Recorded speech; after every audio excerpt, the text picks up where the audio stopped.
برادران اسلام، السلام علیکم ورحمۃ اللہ وبرکاتہ۔ الحمد للہ الذی ابدأ الافلاک والارضین والصلاة والسلام علی من کان نبیا وآدم بین الماء والطین وعلی آلہ واصحابہ اجمعین، اما بعد فاعوذ باللہ من الشیطان الرجیم، بسم اللہ الرحمن الرحیم۔ اولئک علی ھدی من ربہم واولئک ھم المفلحون۔ صدق اللہ العظیم وصدق رسولہ النبی الامین الکریم، ونحن علی ذلک لمن الشاہدین والشاکرین والحمد للہ رب العالمین۔ میری ملت کے نوجوانوں، میں نے جس آیت مبارکہ کو اپنا عنوان تقریر بنایا، آئیے اس کا ترجمہ پیش کرنے سے قبل فرط عقیدت اور جوش محبت کے ساتھ سرکاری ذی وقار احمد مختار شفیع روز شمار کے دربار گہربار میں عقیدت اور محبت کے ساتھ درود شریف کا نذرانہ پیش کریں۔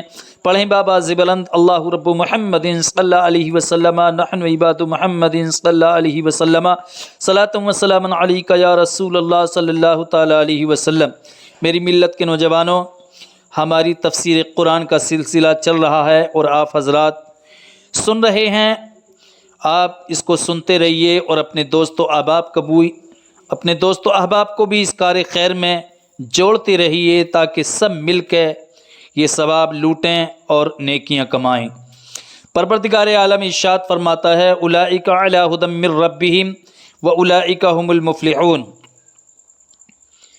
امام عشق و محبت فاضل بریلوی نے اس کا ترجمہ کیا ہے، اولئک علی ھدی من ربہم، وہی لوگ اپنی رب کی طرف سے ہدایت پر ہیں، واولئک ھم المفلحون، اور وہی مراد کو پہنچنے والے۔ میری ملت کے نوجوانوں، میں سب سے پہلے اس آیت مقدسہ کی لفظی تشریح اور وضاحت آپ کی سماعتوں کے حوالے کروں۔ اولئک یہ جمع کا صیغہ ہے جو دور کے لیے آتا ہے، جیسے انگلش میں دوز آتا ہے وہ کے معنی میں۔ علی یہ پر کے معنی میں آتا ہے، اور خدن یہ ہدایت کے معنی میں آتا ہے۔ من ربہم میں من کے معنی سے کے ہیں، رب پروردگار عالم کا صفاتی نام ہے، اور ہم ضمیر اولئکہ کی طرف لوٹ رہی ہے۔ ہم المفلحون، فلح یفلح کے معنی آتے ہیں زمین کو چیرنا، اس کے لغوی معنی آتے ہیں، اور اصطلاح میں فلاح کے معنی کامیاب ہونا۔ تو میری ملت کے نوجوانوں، اس کے یہ لفظی میننگ اور اس کی تشریح تھی، اور اللہ عز و جل نے اس آیت مقدسہ کے اندر ارشاد فرمایا ہے، اولئک علی ھدی من ربہم، وہی لوگ اپنے رب کی طرف سے ہدایت پر ہیں، واولئک ھم المفلحون، اور وہی لوگ کامیابی کی منزل کو پہنچنے والے ہیں۔ تو اس آیت مقدسہ کے اندر جو اشارہ ہے کہ وہی لوگ اپنے رب کی طرف سے ہدایت پر ہیں، کون لوگ ہدایت پر ہیں اور کون لوگ کامیابی کی منزل کو چھونے والے ہیں، کون لوگ کامیاب ہیں۔ تو میری ملت کے نوجوانوں، پروردگار عالم نے جو اس آیت مقدسہ کے اندر اشارہ فرمایا ہے، وہ اس طرف اشارہ ہے کہ صدیقین کی جماعت ہے جو کامیاب ہے، اور اپنی رب کی طرف سے جن پر پروردگار عالم نے ہدایت کو نازل فرمایا ہے۔ وہ شہداء کی جماعت ہے کہ جو ہدایت پر ہیں، جنہوں نے اپنی گردنوں کو اللہ کی راہ میں کٹایا، یا وہ لوگ جو اللہ کی راہ میں شہید ہو گئے۔ اور وہ صالحین ہیں، وہ قیامت تک کے اللہ کے نیک بندے ہیں کہ جنہوں نے اللہ کی مرضی کے علاوہ کوئی کام کیا ہی نہیں، جو کام بھی کیا ہے اللہ کی رضا کے لیے اور اللہ کی مرضی، اللہ کی مشیت کے تحت انہوں نے وہ کام کیا ہے۔ وَأُولَئِكَ هُمُ الْمُفْلِحُونَ، اور وہی صدیقین کامیابی کی منزل کو پہنچنے والے ہیں، اور وہی شہداء کامیابی کی منزل کو پہنچنے والے ہیں، اور وہی نیک بندے صالحین قیامت تک کے نیک بندے وہ کامیابی کی منزل کو چھونے والے ہیں۔ تو میری ملت کے نوجوانوں، یہ وہ جماعت ہے جو صدیقین کی جماعت ہے۔ حضرت ابوبکر صدیق ہیں، حضرت فاروق اعظم ہیں جو اپنے رب کی طرف سے ہدایت پر ہیں، حضرت عثمان غنی ہیں، حضرت مولا علی کرم اللہ وجہہ الکریم ہیں، اور تمام مہاجرین و انصار ہیں جو اپنے رب کی طرف سے ہدایت پر ہیں، اور وہی لوگ کامیابیوں کامرانی کو چھونے والے ہیں۔ اب میری ملت کے نوجوانوں، میں آپ حضرات کو اس کی تفسیر کی طرف لے چلتا ہوں۔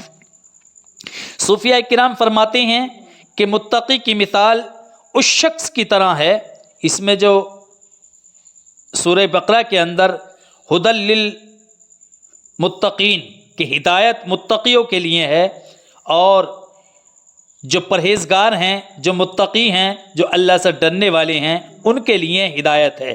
تو صوفیاء کرام فرماتے ہیں کہ متقی کی مثال جو اللہ سے ڈرنے والا ہے، تقوی شعار ہے، تقوی کرنے والا ہے، پرہیزگاری کرنے والا ہے، صوفیاء کرام فرماتے ہیں کہ اس کی مثال اس شخص کی طرح ہے جو ایک میدان میں جا رہا ہے۔ کس شخص کی طرح ہے؟ وہ شخص جو ایک میدان میں جا رہا ہے۔ اس متقی کی مثال ایسی ہے کہ جس میں جگہ جگہ کانٹے ہیں، کہ اس میدان میں جگہ جگہ کانٹے اور انگارے ہیں، غار ہیں، پھسلنے ہیں۔ وہ عقل مند بہت احتیاط سے اپنے کو کانٹوں اور غاروں وغیرہ سے بچاتا ہوا اور صاف جگہ پر قدم رکھتا ہوا، لالٹین سے کام لیتا ہوا چلا جا رہا ہے۔ وہ متقی، وہ پرہیزگار، وہ تقوی شعار اس میدان میں چلا جا رہا ہے۔ یہ شخص انشاءاللہ ہدایت پر بھی رہے گا اور منزل مقصود کو بھی جلد پالے گا۔ اور دوسرا شخص وہ ہے کہ جس کے پاس کوئی روشنی نہیں جس سے وہ ان مصیبتوں کو دیکھ سکے اور اس کٹھن راستے کو طے کر سکے۔ یہ شخص کبھی منزل مقصود کو نہیں پا سکتا، یا تو کسی غار میں گر کر ہلاک ہو جائے گا، اور اگر وہ شخص آگ کے غار میں گر گیا تو وہ جل جائے گا۔ اور تیسرا وہ شخص ہے جس کے پاس روشنی تو ہے لیکن وہ چلنے میں بے احتیاطی کرتا ہے، اس طرح کہ اگر آگ اور غار سے تو بچتا ہے لیکن کانٹوں کا خیال نہیں رکھتا۔ یہ شخص اگرچہ منزل مقصود تک پہنچ جائے گا لیکن زخمی ہو کر، اور بہت دیر کے بعد۔ یہ دنیا ایک غار اور خار اور آگ کا میدان ہے۔ سنیما اور شراب خانے وغیرہ کانٹے ہیں جو اس جگہ بکھرے ہوئے ہیں، کفر پھیلے ہوئے انگارے ہیں، اور شرک یہاں کے غار۔ تمام لوگ اس میدان کو طے کر رہے ہیں، لیکن متقی مسلمان، پرہیزگار مسلمان، تقوی شعار مسلمان کے پاس قرآن پاک کا گیس ہے، اور اپنے تقوی کی وجہ سے نہایت احتیاط سے اس کو طے کر رہا ہے، نیکی کی جگہ قدم رکھتا ہے۔ متقی شخص برے مقامات سے بچتا ہے۔ گناہگار مسلمان کے پاس بھی یہ روشنی تو ہے، وہ کفر اور شرک کی باتوں سے بچتا ہے، لیکن بے احتیاطی کی وجہ سے خود کو گناہوں کے کانٹوں میں پھنسا دیتا ہے۔ اور کافر چونکہ قرآن پاک کی روشنی سے علیحدہ ہے، اس لیے وہ یا تو شرک کے غار میں گر کر ہلاک ہو جاتا ہے یا کفر کی آگ سے جل کر۔